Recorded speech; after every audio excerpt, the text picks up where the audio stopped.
Pada hari Senin tanggal 12 Juli tahun 2021 Komisi A DPRD Kota Surabaya tinjau operasional bis Tayo atau bis Surabaya di masa PPKM darurat yang sudah berjalan selama 10 hari. Wakil Ketua Komisi A Kamelia Habibah dari fraksi PKB dan anggota Komisi A Imam Syafi'i dari fraksi Nasdem Demokrat tinjau bis Tayo untuk rute Joyoboyo Jembatan Merah. Dalam perjalanan Habibah diskusi bersama sopir atau pembantu sopir menanyakan jumlah dan penumpang bis Tayo yang operasional di masa PPKM darurat. Setelah berdiskusi, Habibah menjelaskan kepada media Lensa Parlemen terkait operasional bis Tayo selama PPKM darurat. PPKM hari ke-10, ternyata tadi setelah berdiskusi dengan drivernya dan juga petugasnya, ternyata bis Tayo masih tetap beroperasi dari jumlah seluruhnya 18 bis Tayo yang operasi 17, dalam artian 90% masih beroperasi. Ini tidak mempengaruhi PPKM. Harusnya ini juga dikurangi minimal 25% lah bis Tayo ini yang beroperasi. Karena kan tidak ada masyarakat yang bekerja atau yang menikmati, dan justru himbauan untuk tetap di rumah saja ini berbanding terbalik dengan tetap berjalannya bis Tayo. Berarti kan nyuruh masyarakat tetap jalan-jalan, keluar rumah, naik bis Tayo. Nah, ini juga harus dievaluasi. Drivernya sama petugasnya juga harus diistirahatkan sesuai dengan anjuran pemerintah PPKM. Terus beban operasionalnya ini juga cukup tinggi.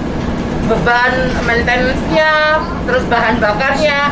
Ini kalau digeser untuk beli sembako untuk masyarakat kita yang lagi isoman itu kan ini juga lumayan penghematan, sehingga anggarannya bisa digeser kepada masyarakat yang bisa dinikmati secara langsung.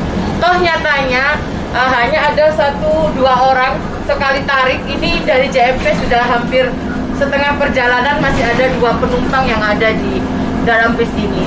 Padahal ini jamnya jam siang. Makanya kami meminta untuk pemerintah kota, khususnya pemangku kebijakan, kepala daerah ataupun sekda, untuk mengeluarkan kebijakan 25% bis Tayo yang beroperasional sesuai dengan surat edaran pemerintah yang diberlakukan kepada seluruh jenis usaha yang ada di Kota Surabaya. Tidak ada pengecualian bis Tayo seperti itu, sehingga supir-supirnya juga bisa menikmati WFH di rumah, beristirahat. Terus anggarannya itu digeser kepada pemberian sembako atau jaring pengaman sosial, sehingga tidak ada tragedi seperti yang di Bulak Banteng kemarin itu. Karena semuanya masyarakat ini efek dari PPKM adalah faktor isi perut seperti itu. Kami akan menyampaikan kepada pemerintah kota lewat kepada dinas terkait, pemangku kebijakan, Dishub misalnya, kepada kepala dinas Dishub untuk mengevaluasi, atau Dishub juga harus mengikuti surat edaran wali kota terkait dengan 25% aktivitas usahanya, termasuk bis Tayo ini.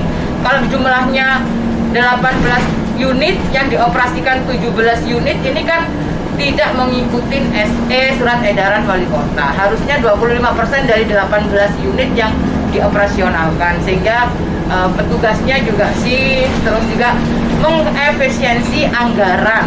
Kita Surabaya ini lagi butuh anggaran besar, terutama untuk masyarakat keluarga yang melakukan isoman, yang kepala keluarganya terpapar COVID, tapi mereka tidak dapat bantuan dari pemerintah kota. Kita perlu memberikan bantuan, entah itu sembako, entah itu makanan tambahan, kepada keluarga yang lagi isoman. Sementara itu, anggota Komisi A DPRD Kota Surabaya Imam Syafi'i juga mengatakan saat tinjau bis Tayo atau bis Surabaya. Assalamualaikum warahmatullahi wabarakatuh. Saat ini saya berada di dalam bis Surabaya. Wong Surabaya bilangnya bis Tayo. Pemerintah mengelola bis ini yang dilakukan oleh Dinas Perhubungan itu ada 18 bis seperti ini. Kemudian 2 yang bertingkat. Sejak PPKM, bis ini ternyata tetap beroperasi. Ini yang mengherankan bagi kami. Padahal kita tahu bahwa PPKM darurat ini pemerintah menghimbau agar warga itu sebaiknya di rumah supaya tidak tertularan COVID-19. Ternyata 18 bis semacam ini tetap beroperasi. Hanya 2 bis tingkat saja yang tidak beroperasi.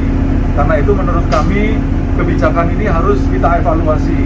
Karena kenyataannya bis ini penumpangnya juga sedikit.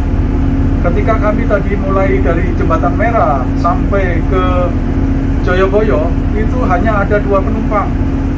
Sayang sekali, dan apalagi ketika saya tanya, penumpang-penumpang itu adalah bukan tenaga kesehatan atau warga yang bekerja di tempat-tempat di perkantoran yang mengurusi bidang-bidang yang kritikal dan esensial. Mereka hanya biasa, hanya mau jalan-jalan. Kan sayang sekali.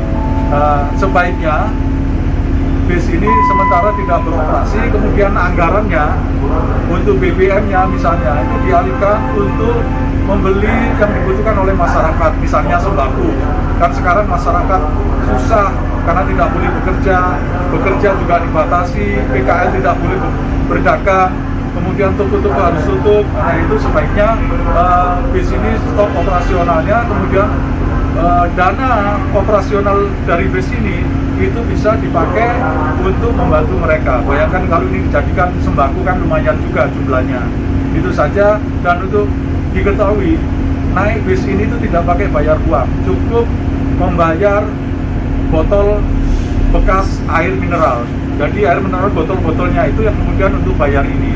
Artinya pemerintah itu sudah baik, tapi ketika dalam pandemi, apalagi ada PPKM ini, sebaiknya stop dulu aja lah, biar masyarakat di rumah, dan kemudian kita bisa efisien daripada anggaran yang kemudian dibuang-buang seperti ini. Toh yang naik cuma 2-3 orang, sayang sekali. Lebih baik dialihkan saja anggarannya. Apalagi saya lihat ada supir, kemudian ada kernet. Mereka kan resikonya juga tinggi, biar mereka juga bisa WFH, mereka bisa juga istirahat di rumahnya dengan keluarga, kumpul dengan anak istrinya, sehingga makin mereka tidak kemana-mana, mereka juga kemungkinan kecil bisa tertular COVID. Itu saja dari saya. Terima kasih. Ini lihat bis ya, ini kebetulan lagi berhenti, kosong. Sampai jumpa, mudah-mudahan pemerintah mendengar apa yang saya sampaikan ini. Assalamualaikum warahmatullahi wabarakatuh. Diberitakan oleh Nur Afni, reporter Bambang Lensa Parlemen.